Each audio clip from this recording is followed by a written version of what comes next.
Bienvenidos a nuestra quinto conversatorio.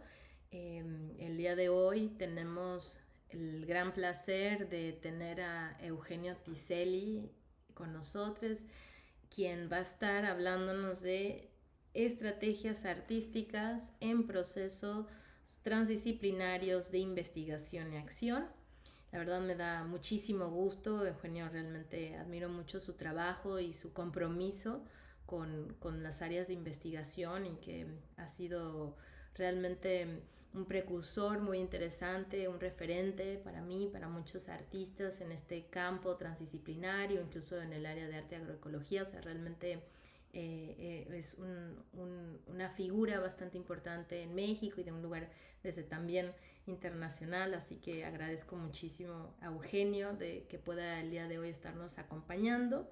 La charla que va a estar compartiendo el día de hoy con nosotros es sobre los procesos interdisciplinarios de investigación que se dirigen hacia cuestiones complejas que por su naturaleza rebasan las posibilidades de cualquier disciplina o comunidad epistémica.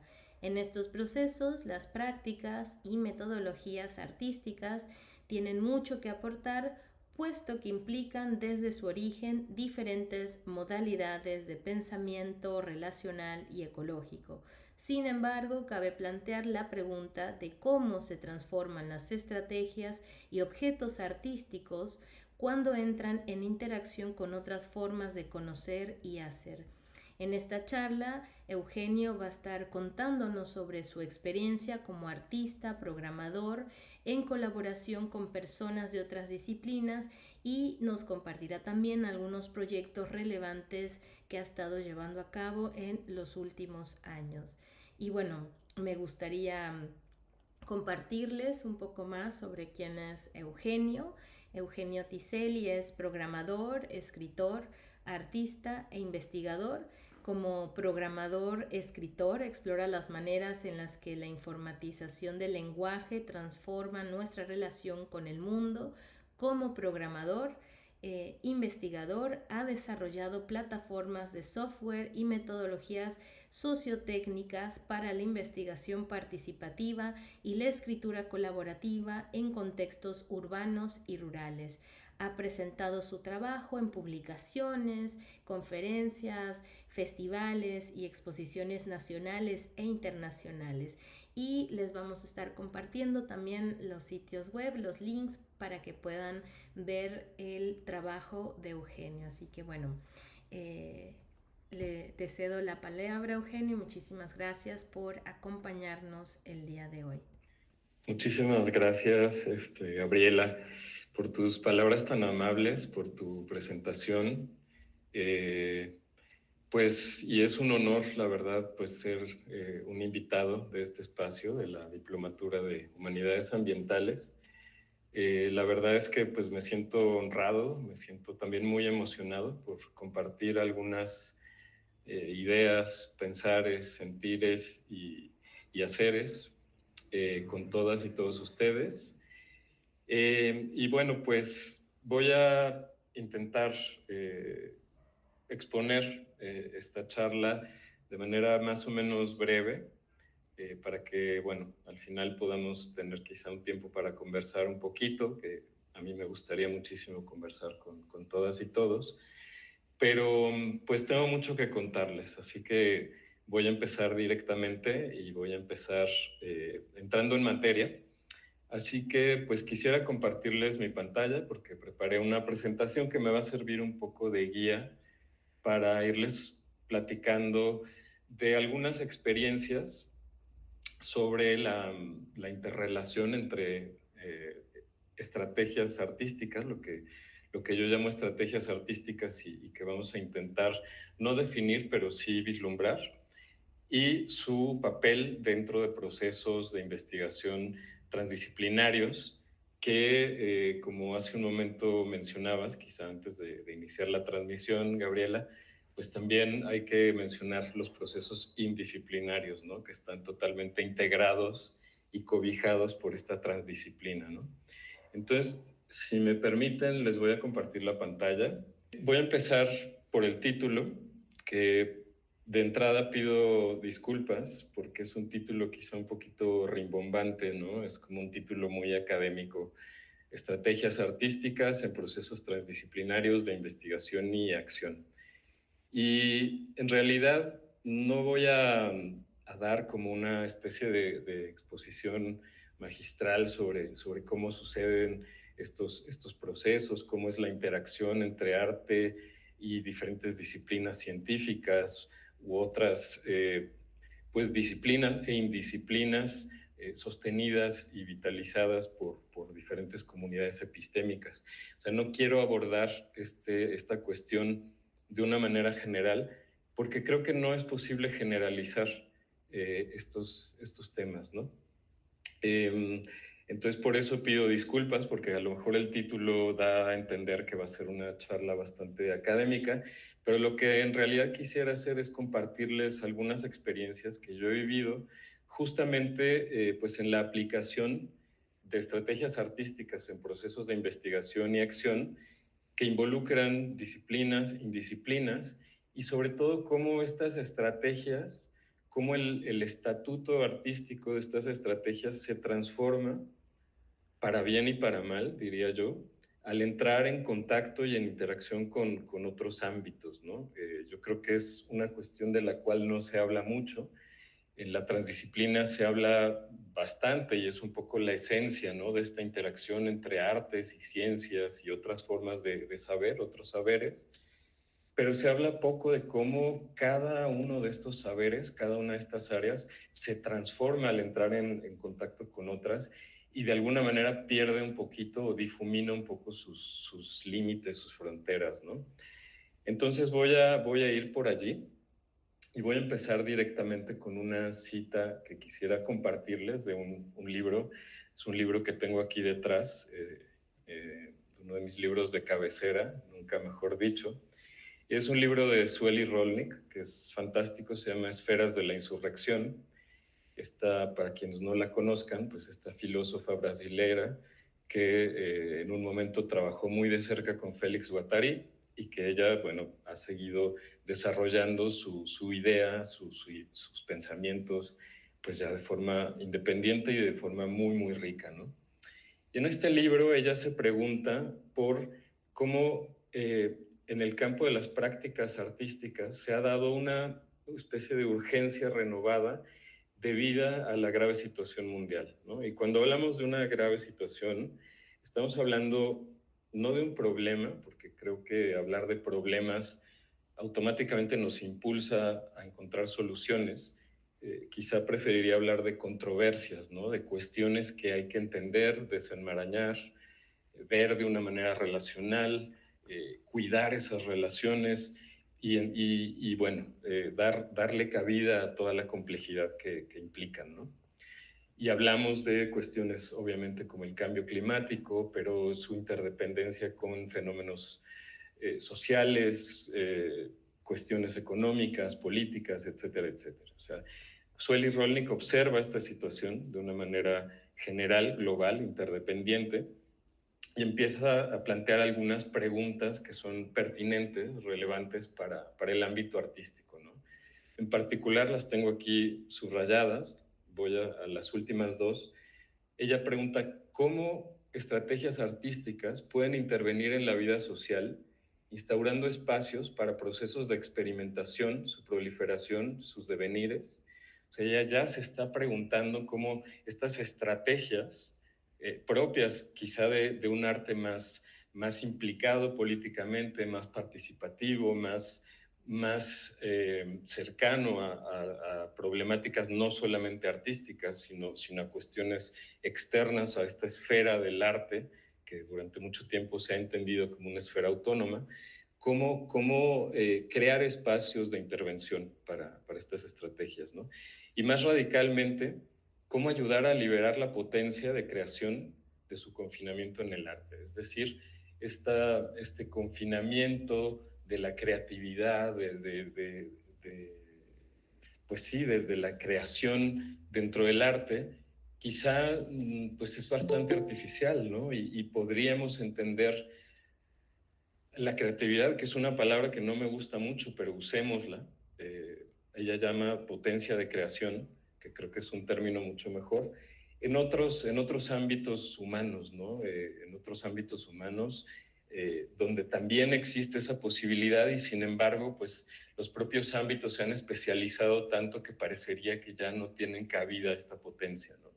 Y ella pregunta cómo es posible que estas estrategias artísticas contaminen el hacer, el pensar, el sentir de otros ámbitos humanos. Hay dentro de las artes, y vamos a intentar definir un poquito mejor a qué me refiero con estrategias artísticas, hay dentro de las artes quizá artes que no se contentan con existir dentro de una esfera estética. Y no estoy diciendo, ni quiero implicar, ni mucho menos, que la estética no tenga un valor por sí misma, ¿no? La estética, en todo caso, es un aprendizaje que se puede obtener de muchos ámbitos. Yo personalmente podría hablar de la neurociencia, que es uno de los ámbitos en los cuales me considero un aprendiz, pero que, bueno, pues, he aprendido bastante en los últimos años, gracias a un diplomado que estamos organizando justamente sobre neurociencias, arte y cultura, que la experiencia estética,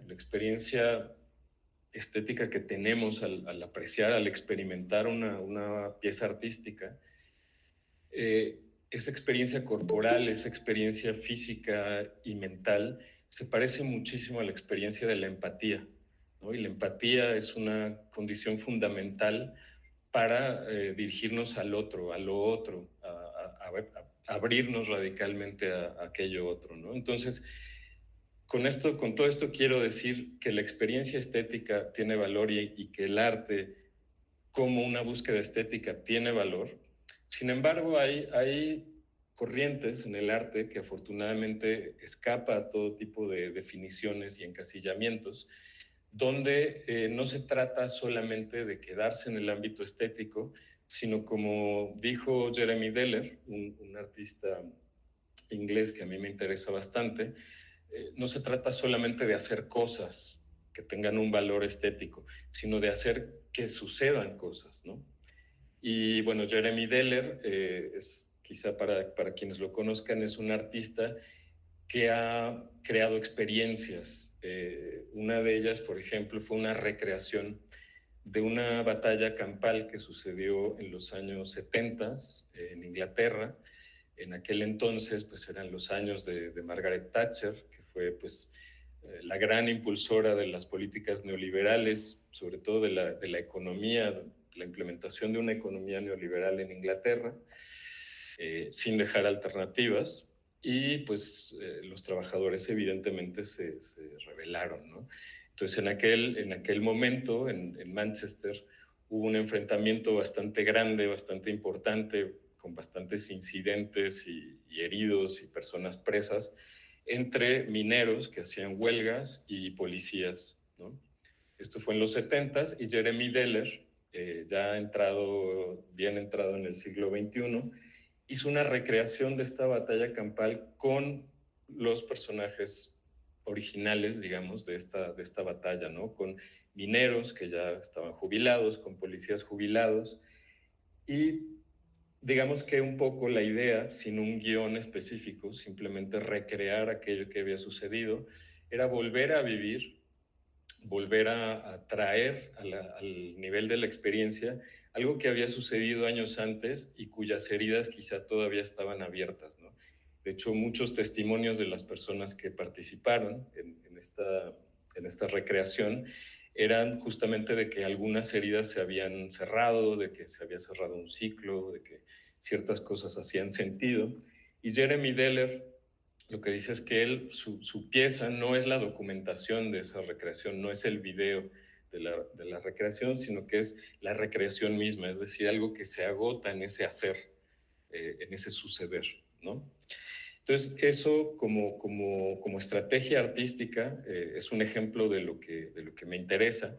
Es algo que va más allá de la búsqueda estética intenta propiciar transformaciones concretas en contextos específicos, que esto es importante, ¿no?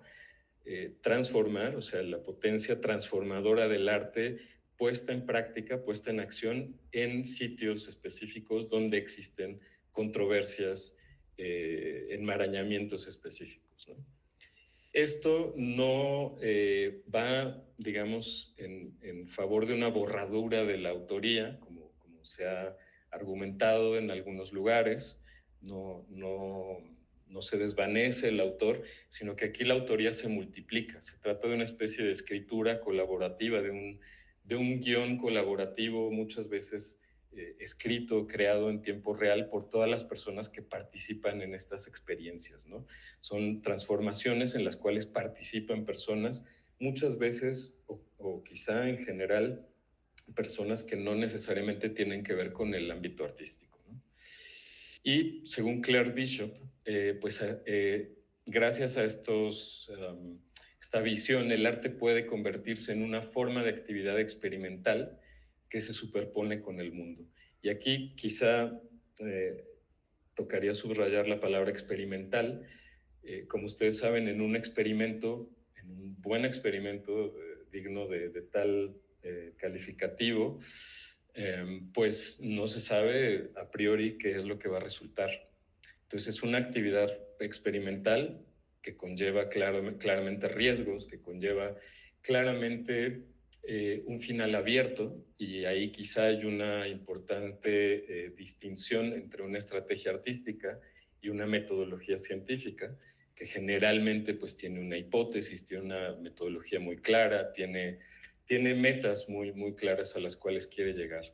Y sin embargo, una estrategia artística suele ser experimental en el sentido de que la meta no está clara, está radicalmente abierto a la entrada de cuestiones desconocidas, ¿no? De cuestiones emergentes, contingentes, y esto es algo muy valioso, ¿no? Esto es algo valioso porque no predeterminan los resultados que se obtienen en este experimento, sino que se abre a cosas inesperadas, a cuestiones que no se habían considerado, ¿no? Entonces, yo creo que este es uno de los elementos que el arte puede aportar a estos procesos de investigación transdisciplinaria. Hay otros ejemplos, además de este de Jeremy Deller que les propuse. Por ejemplo, está, digamos, dentro del arte participativo, de las estrategias artísticas participativas, una pieza de 1980 de una artista neoyorquina que se llama Mirle Laderman Ukeles, bueno, se llamaba, desafortunadamente falleció, y bueno, era una pieza que lo que hacía era intentar, según sus propias palabras, visibilizar a esa parte invisible de las ciudades, ¿no? Que son los trabajadores y trabajadoras que se dedican a la limpieza de las calles, de los espacios públicos, ¿no? Y ella simplemente iba, saludaba de mano a estas trabajadoras y trabajadores, que ya como gesto es potente. El hecho de tomar la mano de alguien que está trabajando todo el día con la basura, pues ya es un gesto potente, es un gesto de agradecimiento también, y es un gesto que, bueno, ella como artista quiso llevar a cabo, realizar, como para simbolizar esta visibilidad, ¿no? Y ella, digamos, lo llevó mucho más allá. Ella escribió este manifiesto for maintenance art, o manifiesto para un arte del cuidado, yo creo que sería la traducción más apropiada, en donde ella habla de una world vision, una visión global y una llamada revolucionaria a las y los trabajadores de la supervivencia, del mantenimiento, del cuidado, quienes podrían, si se organizaran, darle otra forma al mundo, ¿no? Entonces ella estaba realmente aplicando, digamos, la visibilidad que tenía como artista para visibilizar la parte invisible que sin embargo sostiene a las ciudades, ¿no? Otra estrategia artística de un artista bien conocido, Joseph Beuys, quien en esta pieza, bueno, Joseph Beuys en general hablaba de muchas de sus piezas, se refería a ellas como esculturas sociales. y él se veía a sí mismo como una especie de tejedor o de arquitecto, de escultor de relaciones sociales, de relaciones entre personas y entorno, ¿no? Y en esta pieza que se llama Piantagione Paradiso de 1983, Joseph Beuys trabaja con una comunidad en Italia, la comunidad de Bolognano, quienes se dedican, deciden, después de una asamblea, de alguna forma coordinada por Beuys o propiciada por él, deciden reforestar todo un monte y hacer una plantación de olivos y restaurar la naturaleza que estaba en torno a la comunidad, ¿no? La pieza artística, ¿cuál es aquí? Pues es esta estrategia que ayuda a la comunidad a organizarse a sí misma, ¿no? Entonces, claro, no hay una pieza que podamos señalar y decir, aquí está la pieza, no hay un objeto que podamos señalar, hay un proceso, y hay un proceso que seguramente Joseph Beuys no podía ver desde un inicio. En ese sentido, pues es también un experimento. Eh, y otro ejemplo que les ofrezco y que quizá ustedes conocen muy bien, ya que es pues, un colectivo de Argentina, los iconoclasistas, que pues utilizan también diferentes herramientas, la cartografía, pero quizá aquí se podría hablar de una contracartografía, no de estas cartografías del poder, de estos mapas creados por quienes tienen el poder de no solamente crear el mapa con todo tipo de tecnologías, sino de imponerlo como una visión unívoca, unilateral del mundo. La contracartografía es esta cartografía hecha, por decirlo de alguna manera, y espero no sonar muy demagógico, pero una cartografía hecha desde abajo, donde son las personas que están viviendo una controversia quienes mapean esa misma controversia y por lo tanto mapean los lugares que les conciernen directamente, ¿no? No necesariamente aquello que el poder quiere visibilizar o invisibilizar, sino aquello que las personas desean ahora sí que poner sobre el mapa, ¿no? Volver visible.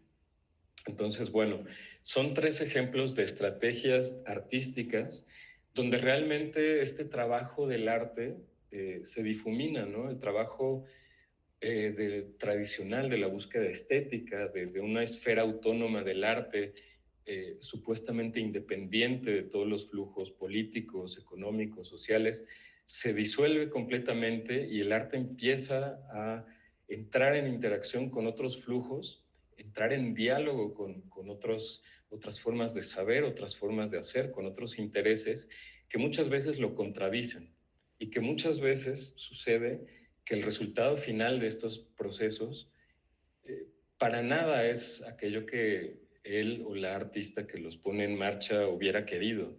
Sin embargo, es parte de esta apertura, ¿no? De decir, bueno, pues existe esta posibilidad de crear realmente en la práctica la transdisciplina, y la transdisciplina, aunque es muy difícil de implementar, puede ser articulada por procesos artísticos y por lo tanto, pues llevar a sitios insospechados, ¿no?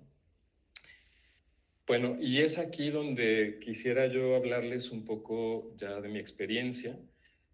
Quiero ofrecerla no como un ejemplo, sino como una posibilidad entre muchas otras. Y quisiera empezar diciendo que no puede existir una receta general de cómo implementar la transdisciplina, de cómo implementar estrategias artísticas dentro de procesos donde hay un diálogo con otras disciplinas.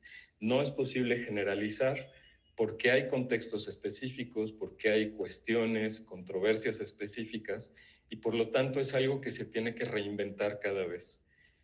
Lo que sí puede haber es una serie de herramientas, una serie de guías que no llegan a ser metodologías, pero sí como una especie de guías que nos orienten un poco, ¿no?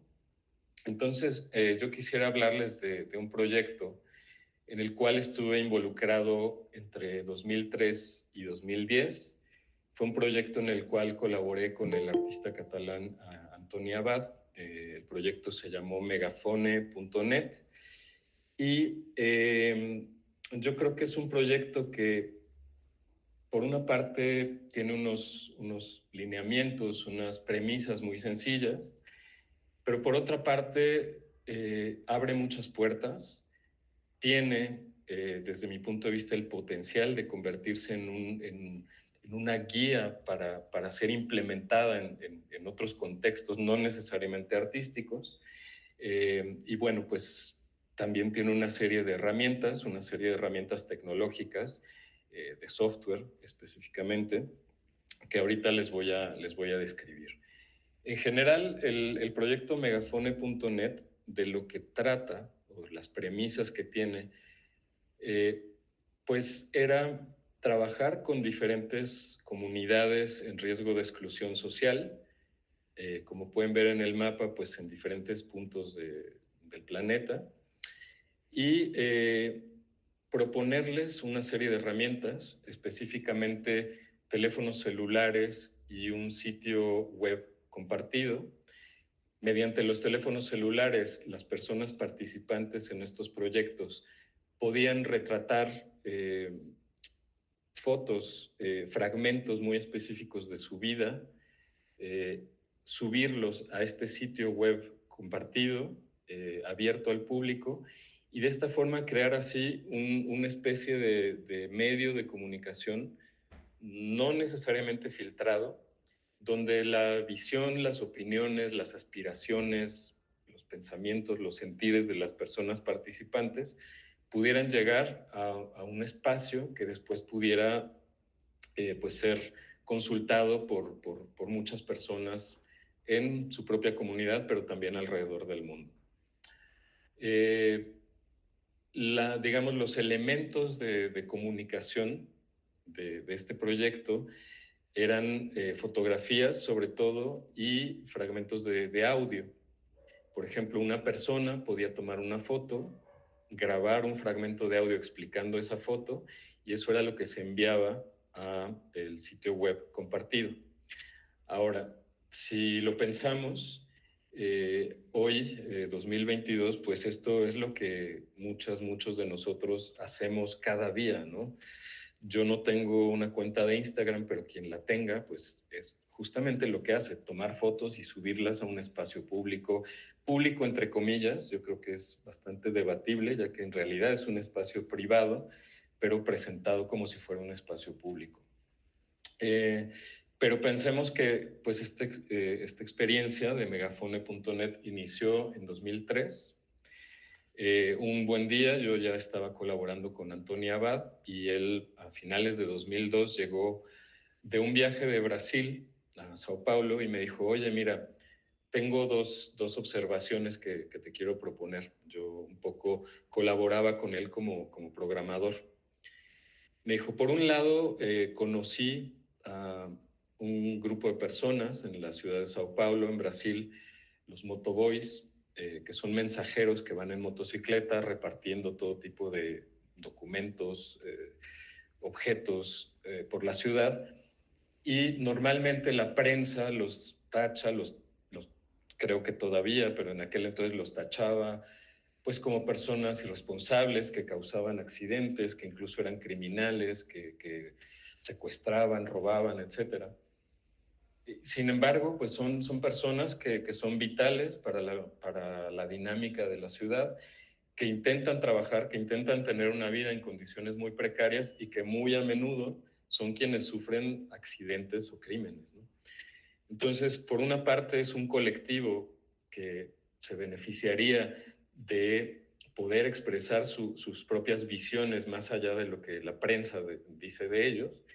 Y por otro lado, me dijo Antonio Abad, descubrí estos teléfonos.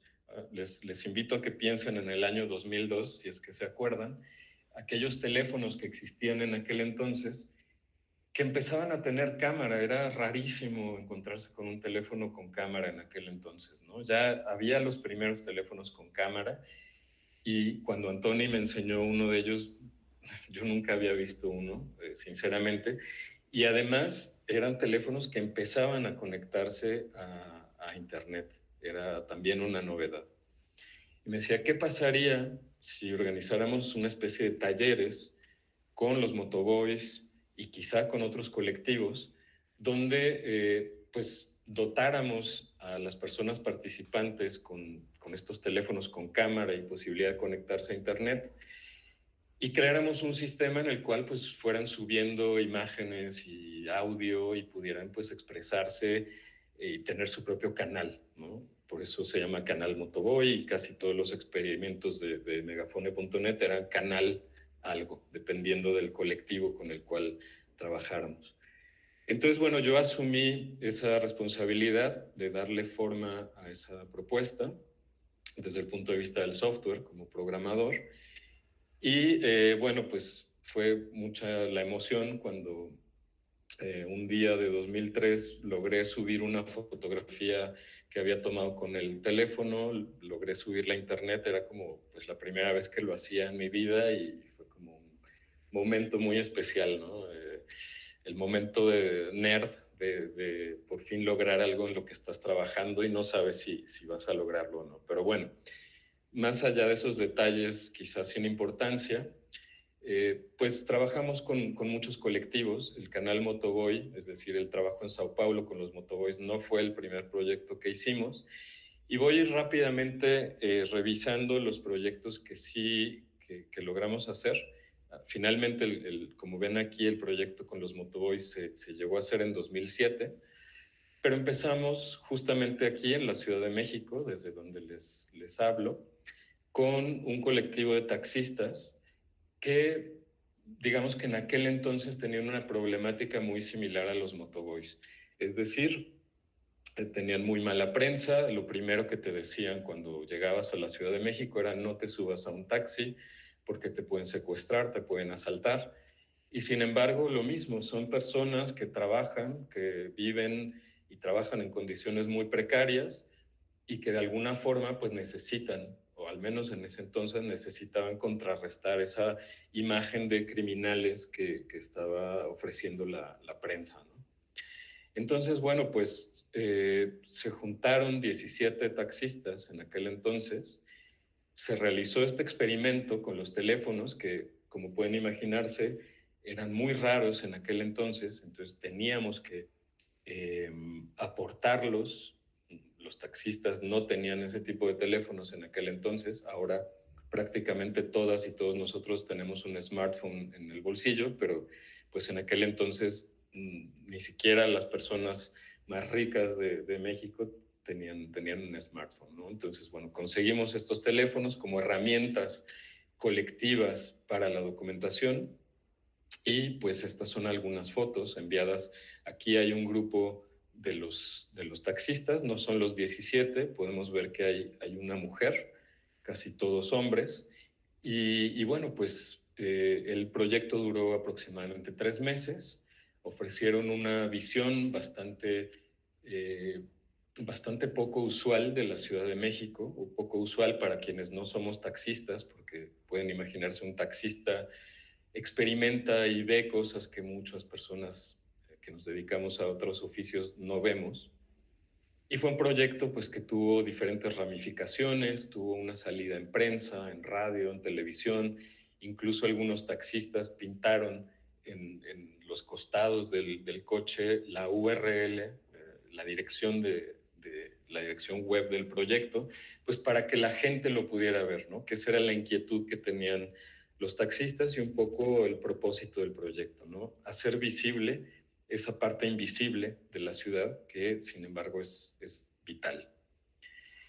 Después de los taxistas, y quizá aquí voy a ir un poco rápido, deteniéndome solamente en algunos casos, trabajamos con jóvenes gitanas y gitanos de la comunidad rom en España, en Lérida y en León, quienes sufren una discriminación bastante grande y pues que también estaban interesados en visibilizar partes de su cultura, de sus aspiraciones, de su vida, aunque aquí la visibilidad no se dio sin controversias, ¿no? Pero bueno, quizás sería un poco enredado entrar en esos detalles, pero muchos y muchas jóvenes que participaron en el proyecto pues decidieron que hacerse visibles en ese momento pues era importante. Todavía estamos hablando del año 2005, son años donde las redes sociales no eran para nada populares, apenas estaba surgiendo Facebook, ya existían cosas como MySpace, si es que alguien se acuerda. Después de trabajar con estos chicos y chicas, trabajamos en Madrid con un grupo de prostitutas transgénero migrantes que además trabajaban en la calle, asesorados por un colectivo, el colectivo Taira, que digamos de alguna manera las cuidaba, las informaba, y de alguna forma estas personas que estaban, digamos, en una situación extremadamente vulnerable por su condición transgénero, por su condición de migrantes, por su condición de trabajar en la calle, lo que hicieron con la herramienta que les proponíamos era fotografiar sus vidas como algo normal. Su desayuno, su perrito, su casa, sus preferencias, porque justamente querían mostrarse ante el mundo como personas normales, ¿no? En palabras de una de las personas que participaron en este proyecto, no querían que los vieran como bichos raros, ¿no? Querían que los vieran como personas normales. Entonces, bueno, fue lo que estas personas decidieron retratar y publicar en el canal. En 2006, bueno, finales de 2005, 2006, trabajamos con personas que van en silla de ruedas en Barcelona, y aquí quizá fue un proyecto en el cual no estaba tan abierta la decisión por parte de las y los participantes de qué fotografiar, sino que ya había un primer esbozo de investigación, una especie de misión, que era intentar identificar y retratar los lugares de la ciudad que fueran inaccesibles para ellas y ellos que iban en silla de ruedas, ¿no? Entonces es un poco como preguntarle a las y los expertos sobre un problema específico, ¿no? Las y los expertos son ellas y ellos que están en silla de ruedas, que a diario viven la falta de accesibilidad y que por lo tanto la estaban retratando. Entonces aquí, bueno, en esta foto podemos ver los modelos de teléfono que había en aquel entonces, los Nokia. No quiero entrar en muchos detalles técnicos, pero fue de alguna manera el proyecto evolucionando junto con las condiciones de posibilidad que brindaba la tecnología. Apenas en aquel entonces, finales de 2005, los teléfonos tenían la posibilidad de conectarse con módulos GPS y obtener ubicaciones en un mapa. Esto antes de 2005 pues era una posibilidad inédita. Entonces empezaba esta posibilidad de crear mapas colaborativos usando teléfonos y módulos GPS, ¿no? Y fue justamente lo que se hizo. Se imprimieron estos mapas a partir del trabajo durante varios meses de este colectivo y se repartieron a la gente también para visibilizar, para hacer saber este problema y de parte justamente en voz de quienes lo vivían. Trabajamos después, en 2006, 2007, con migrantes nicaragüenses en Costa Rica, que también sufren una situación de discriminación. Y aquí, si leen un poco los globos de esta foto, que está presentada como una especie de cómic, empezó también una dinámica para compartir teléfonos, no solamente para ahorrar recursos y comprar menos teléfonos, no uno por participante, sino teléfonos compartidos, quizá uno para cada 3 participantes. Y creo que esto fue importante también en su momento, no solamente, como les digo, para ahorrar recursos, sino también para redefinir, un poco para reescribir el teléfono como una herramienta colectiva que puede ser usada por varias personas para un fin común, ¿no? Que va un poco en contra de los valores implícitos de un teléfono, ¿no? Por el teléfono celular, el teléfono móvil es estrictamente individual, es una herramienta que nos moleculariza, nos atomiza como individuos en esta sociedad hiperindividualizada de la conexión permanente, del performance permanente. Y de alguna manera para mí es significativo porque estábamos intentando reescribir estos valores implícitos y redefinir el teléfono como una herramienta comunitaria, ¿no? Pero bueno, esto se convirtió en un rasgo de proyectos sucesivos. Aquí están varias fotos tomadas por las y los migrantes nicaragüenses en Costa Rica. Finalmente, como les decía, en 2007 trabajamos con este grupo de Motoboys, con una Motogirl también, y pues retrataron su vida en la ciudad. Aquí esta foto lo que muestra es un componente importante de estos proyectos, que son las asambleas. No solamente se trata de invitar a participantes aislados y aisladas a que tomen fotos de su realidad, sino que había asambleas periódicas, semanales normalmente, en un sitio específico. Aquí es específicamente el Centro Cultural de Sao Paulo.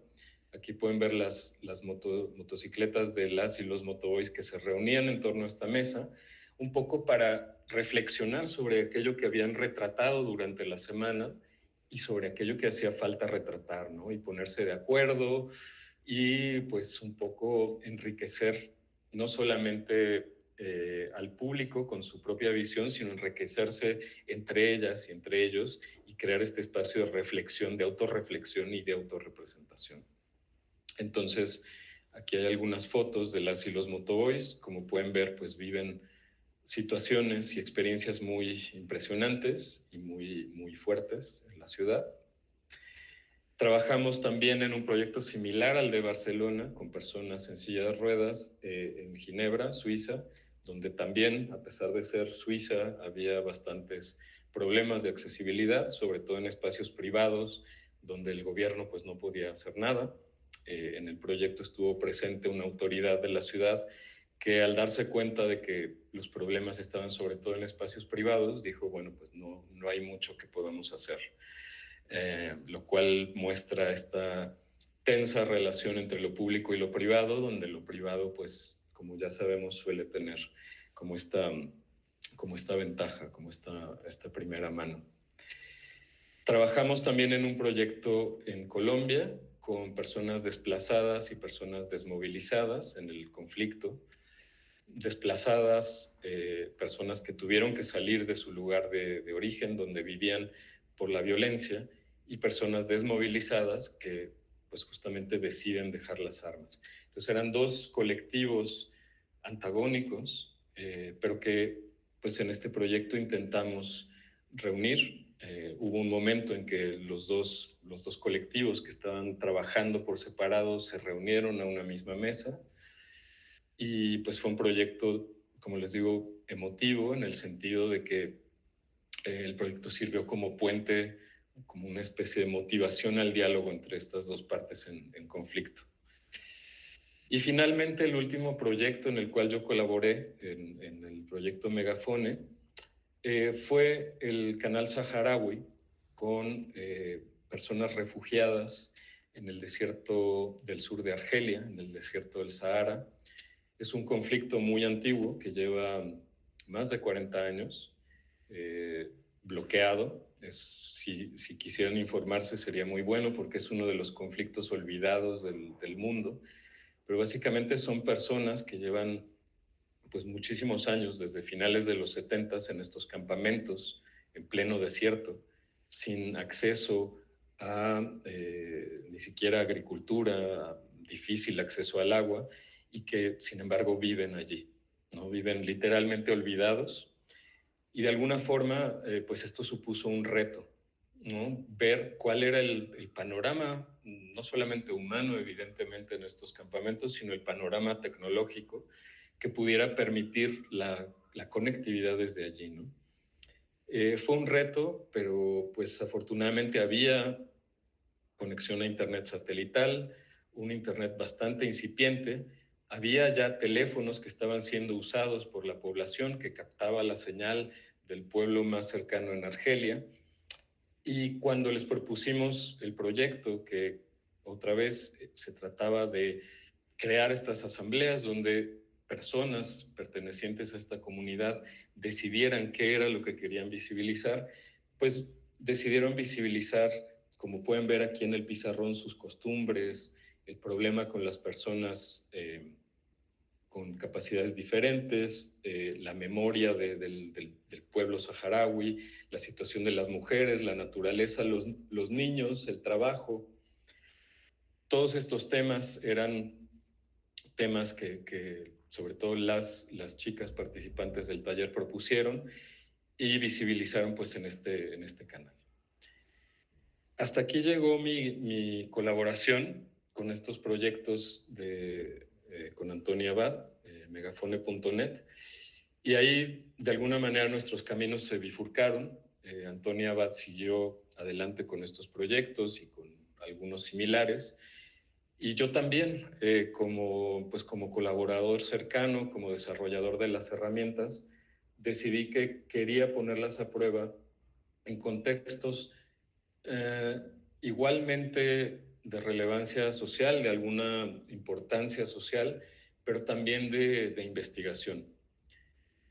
Quizá, bueno, podemos hablarlo más a detalle si quieren, pero una de las críticas que yo haría, y que también es una autocrítica a estos proyectos, es que tenían una duración muy corta, que quizá estaba en función de la duración acotada de lo artístico, que muchas veces se plantea, se realiza y se expone, y por lo tanto tiene una duración acotada, y que por esa misma limitación en el tiempo, pues impide llegar a ciertas profundidades, impide llegar a ciertos compromisos, ¿no?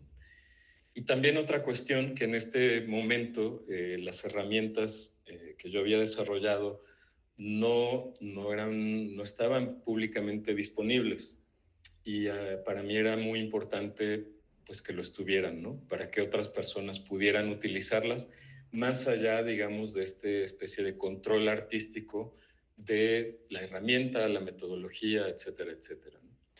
Entonces, lo que hice fue volver a desarrollar estas herramientas con base en la experiencia de Megafone, introduciendo quizá algunas mejorías, y involucrarme en procesos de investigación muchísimo más complejos, largos y pues diría yo quizá un poco más comprometidos, en el sentido de pasar tiempo, realmente años, con una comunidad y entenderla, eh, entender sus controversias, sus situaciones, y así quizá poderle sacar mucho más fruto a todas estas experiencias, ¿no?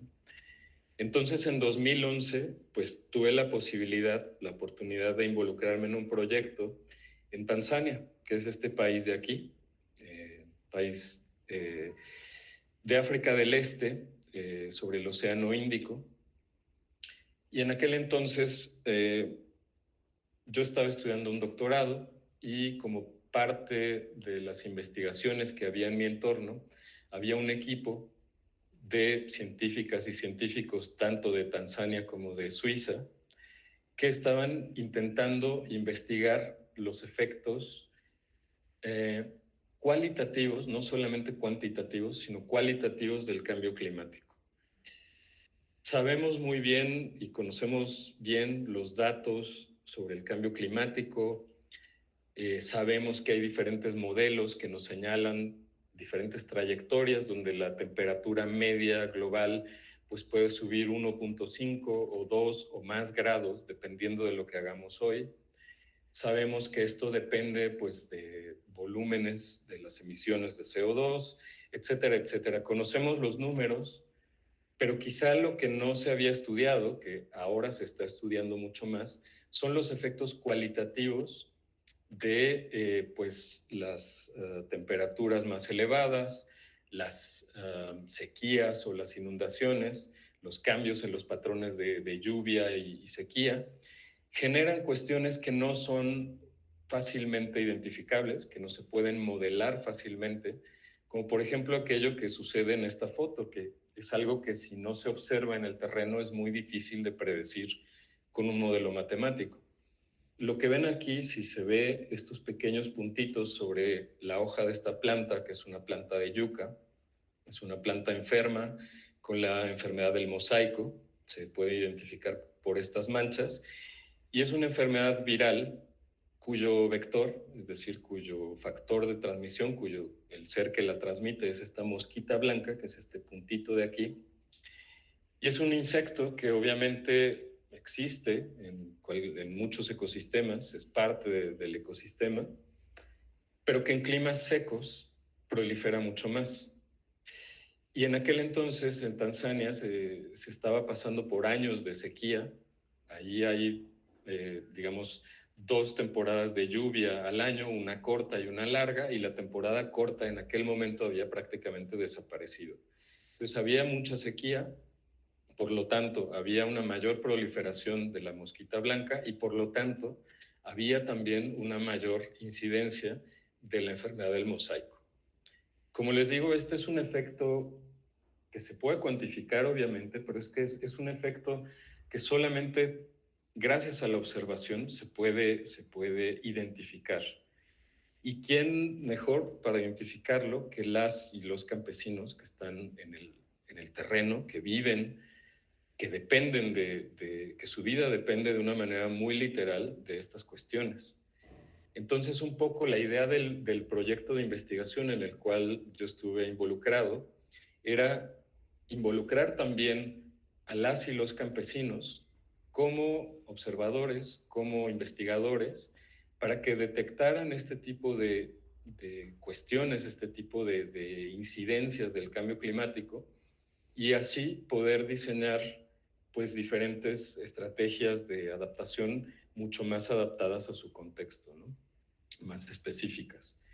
Aquí estoy en el primer día en el que conocí a las y los campesinos de Tanzania, acompañado por la doctora Flora Ismail, una científica botánica, especialista en botánica de la Universidad de Dar es Salaam, la capital de Tanzania, quien fue un poco ella, pues nos ayudó a entrar en contacto con esta comunidad.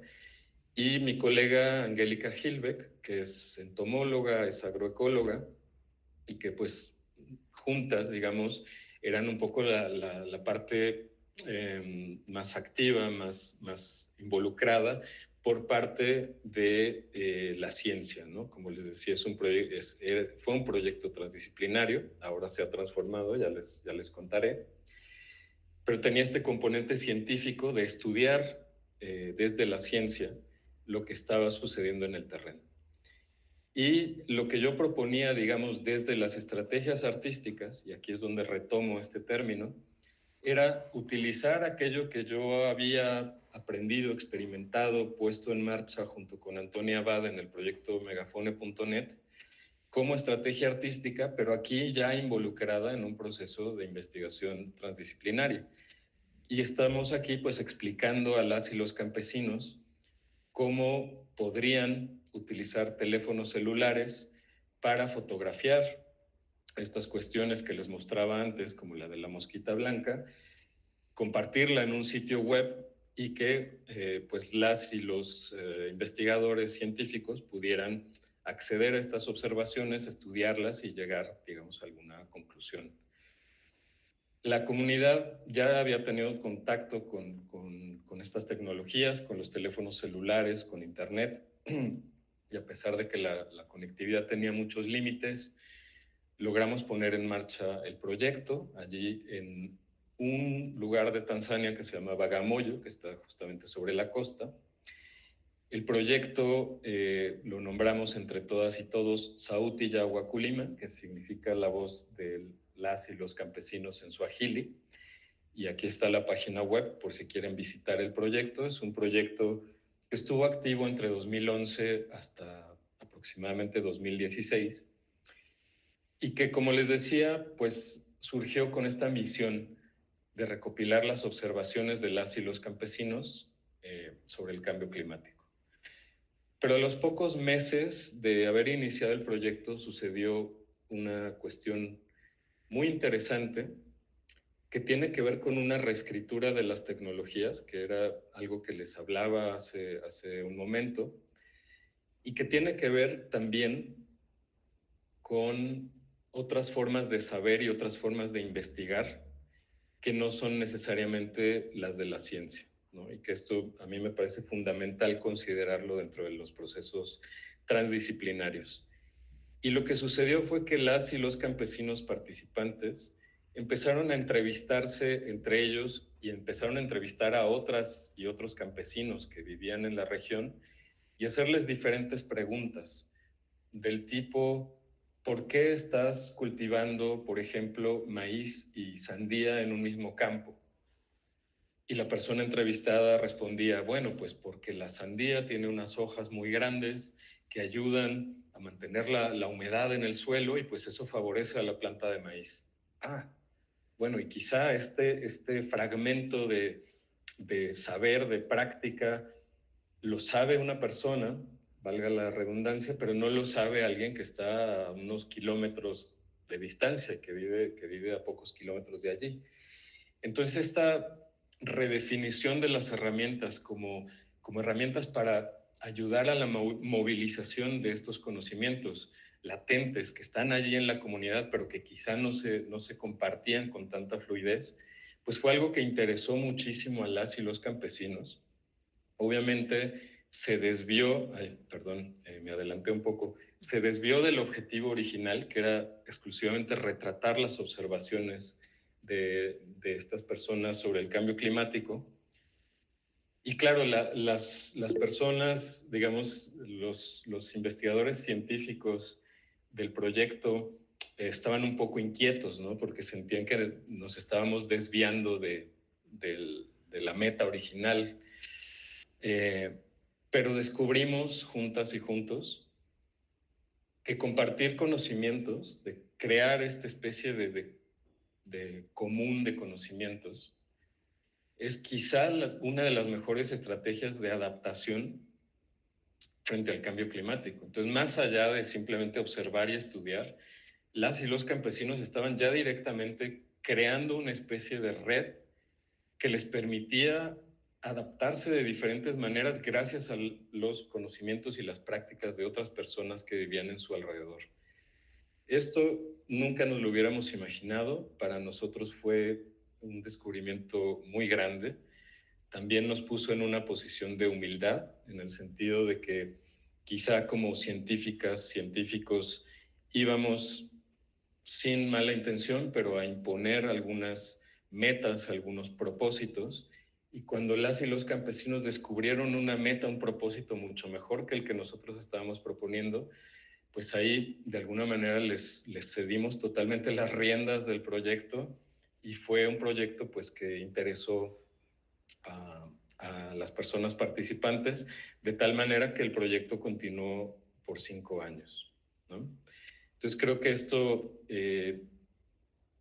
no sé, esta pérdida de control del proyecto es una de las grandes riesgos, pero a la vez de las grandes maravillas, descubrimientos de la transdisciplina, que es decir, bueno, es que quizá dentro de una comunidad epistémica los saberes no llegan hasta donde deberían llegar y existe otra comunidad de saber, de práctica, que nos puede llevar hacia donde queremos ir y vamos juntos. No se trata de decir quién es mejor, quién tiene los mejores saberes, los más efectivos, sino decir, trabajemos realmente juntos y hagamos espacio en nuestra propia práctica para otros saberes, para otros haceres, para otras formas de pensar. Aquí, como podrán imaginar, la parte de estrategia artística se disuelve.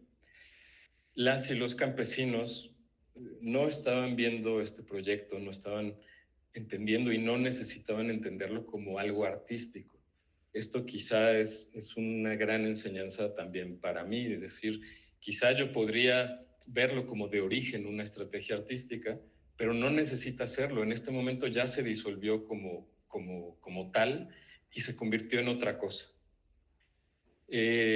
Aquí es simplemente un pantallazo del sitio Sautillahuaculima, donde además de imágenes, de entrevistas, de testimonios, de prácticas, hay pues palabras clave que permiten filtrar la información, hay mapas que permiten ubicar esa información y pues bueno, como les decía, fue un proyecto que duró 5 años.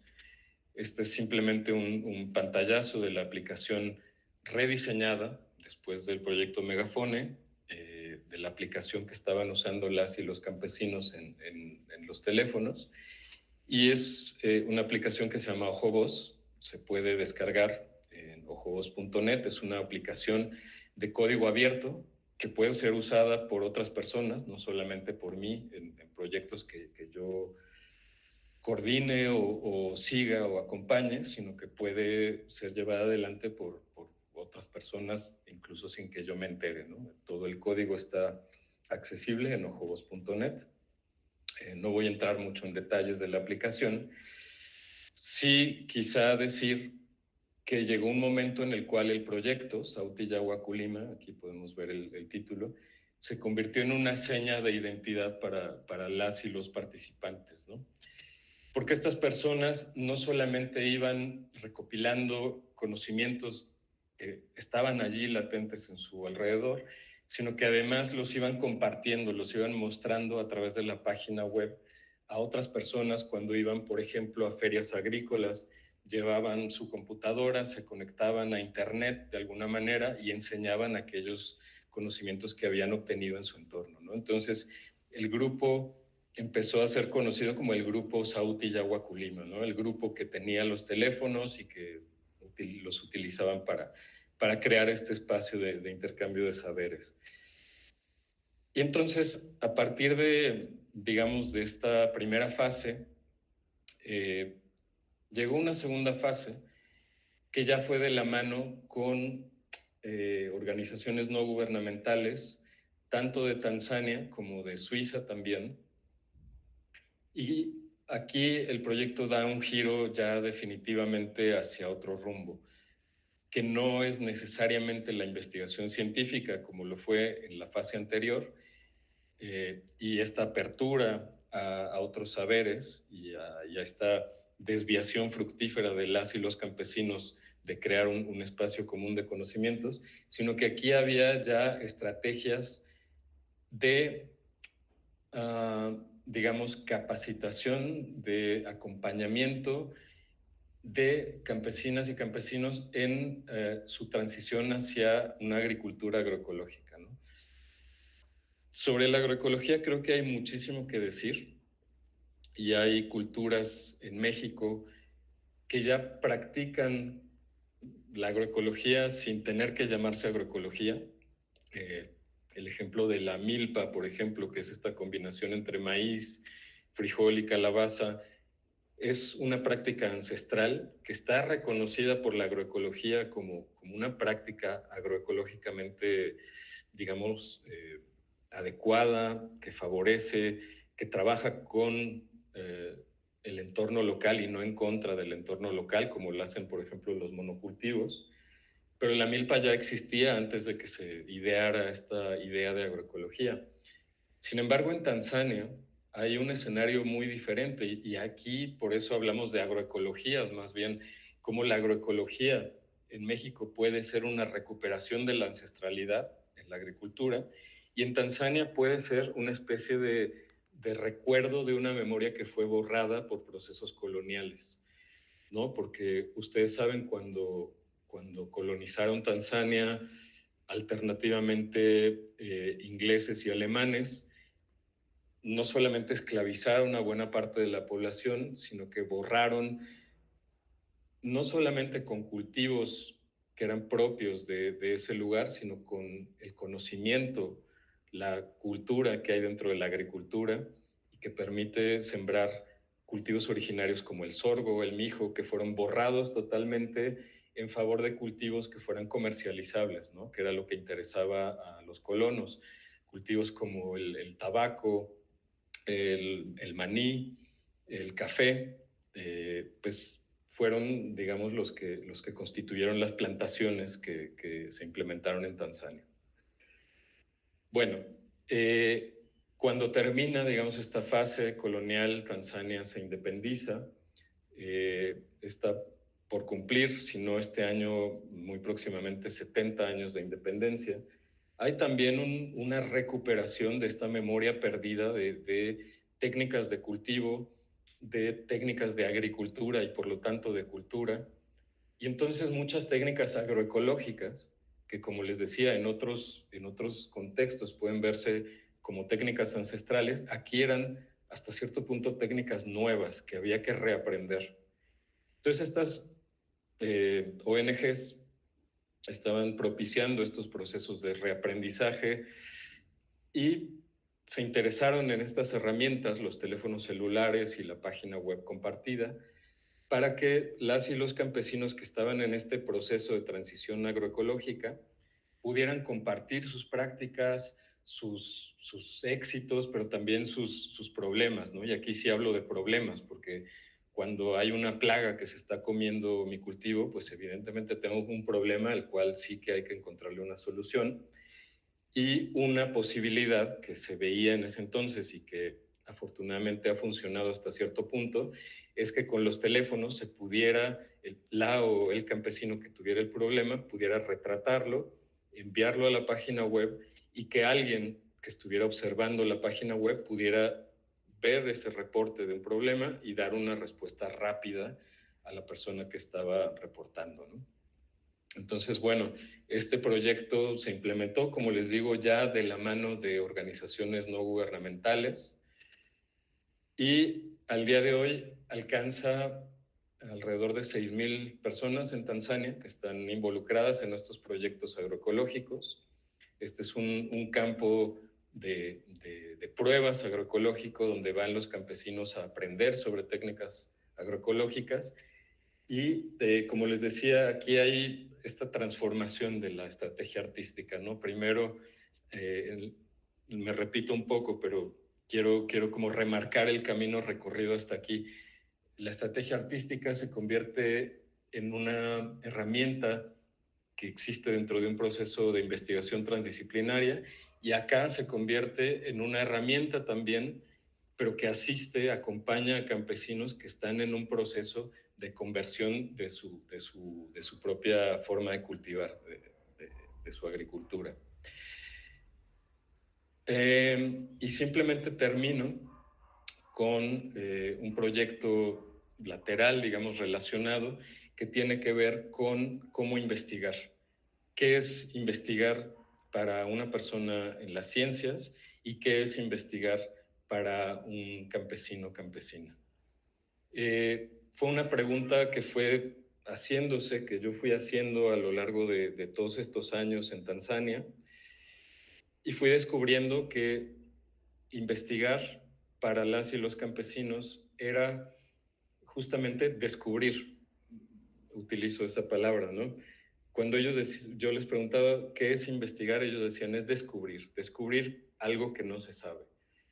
¿Y cómo descubrir eso que no se sabe? Les preguntaba yo y ellos decían, bueno, preguntando eh, a los que están cerca, que era un poco, pues, que fue un poco la esencia de estos proyectos, del proyecto Sauti Yahuaculima, que era preguntar a otros y aprender de otros, crear este intercambio de conocimientos. Este es el entendimiento de lo que es la investigación para las y los campesinos.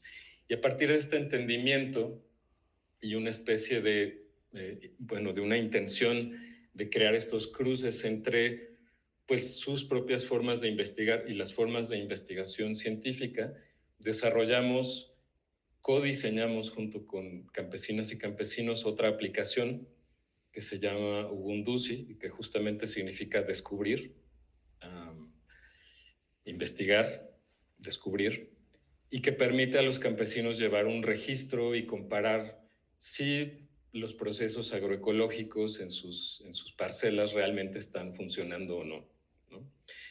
Entonces, bueno, aquí ya estamos hablando de otra aplicación, de otro proceso, pero que de alguna manera llegamos hasta aquí gracias, como les digo, de origen a una estrategia artística que fue la que les compartí en un inicio, ¿no?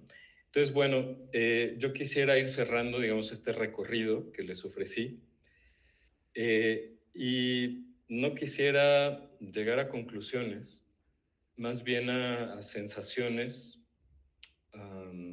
y compartirles algunas ideas brevemente para que después quizá podamos seguir conversando.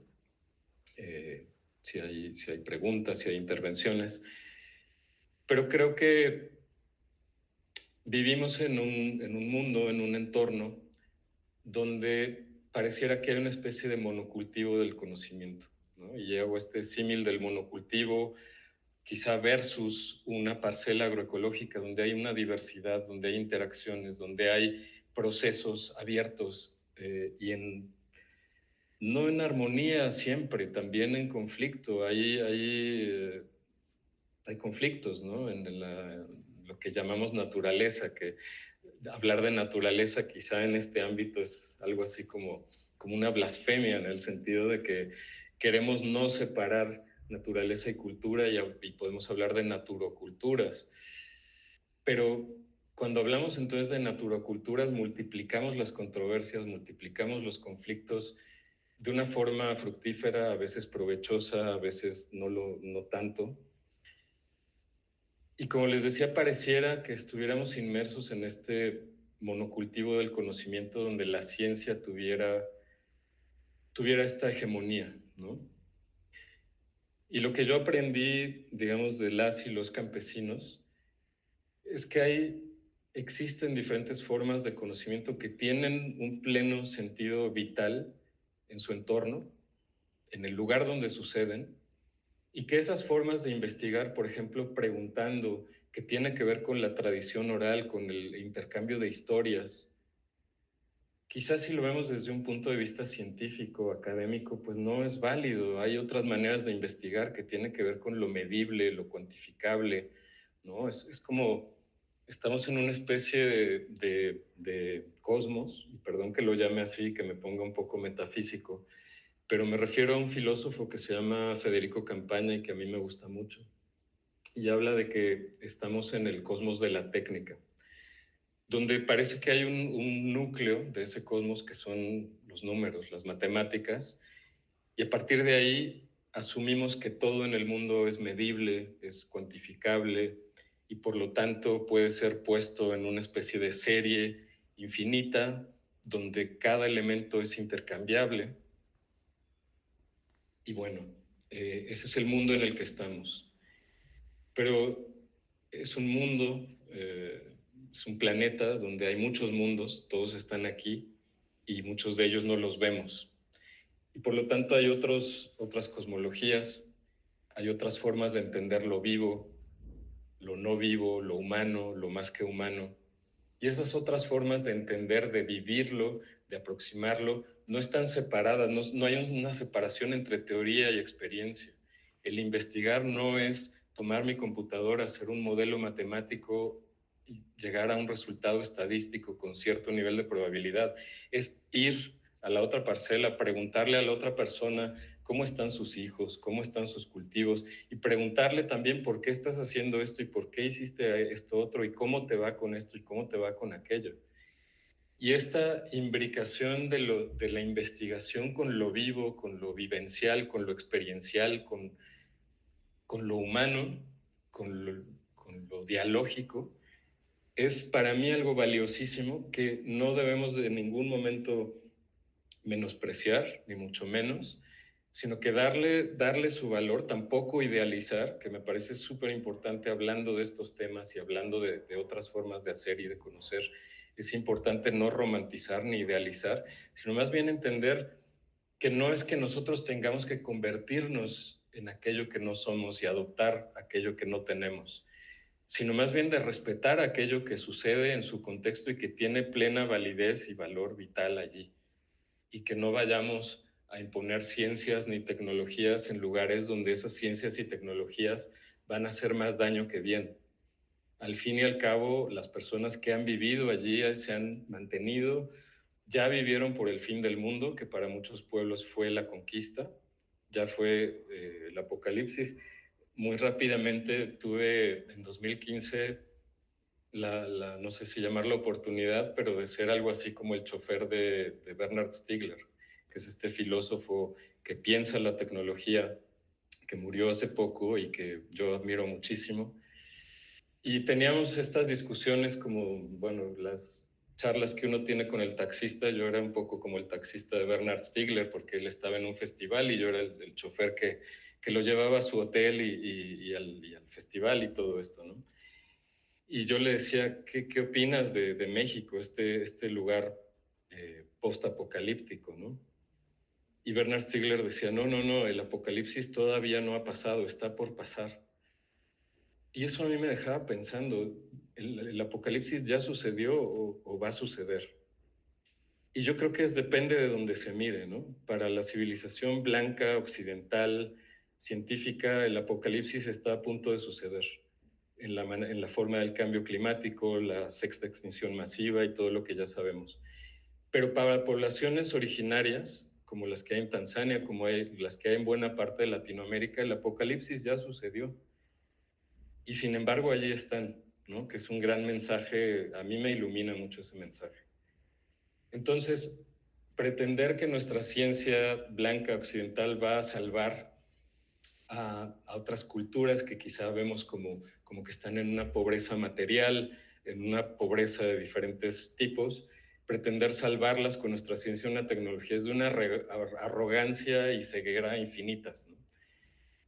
Y bueno, quizá ya me fui como por otros lados, pero quería decirlo, justamente porque pues aquí se habla de humanidades ambientales y creo que pues es un tema que al menos a mí me importa mucho. Pero para cerrar un poco el tema de las artes, yo creo que como debe haber no debe, no quiero dictar a nadie, ¿no? Como tendría quizá que haber una humildad en la ciencia, pues también creo que también tendría que haber una humildad en las artes, en el sentido de la intencionalidad artística, el enfoque en un producto final que se pueda exponer en un museo, galería, etcétera, etcétera.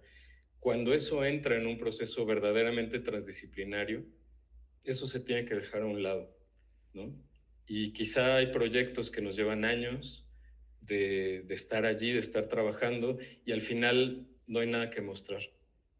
Y eso puede ser bueno, porque quizá el proyecto se agotó en esa experiencia, sirvió, fue útil, generó cosas que estuvieron allí, presentes, vivas, pero que al final no tomaron forma de fotografías, exposiciones, proyecciones, etcétera, etcétera, ¿no?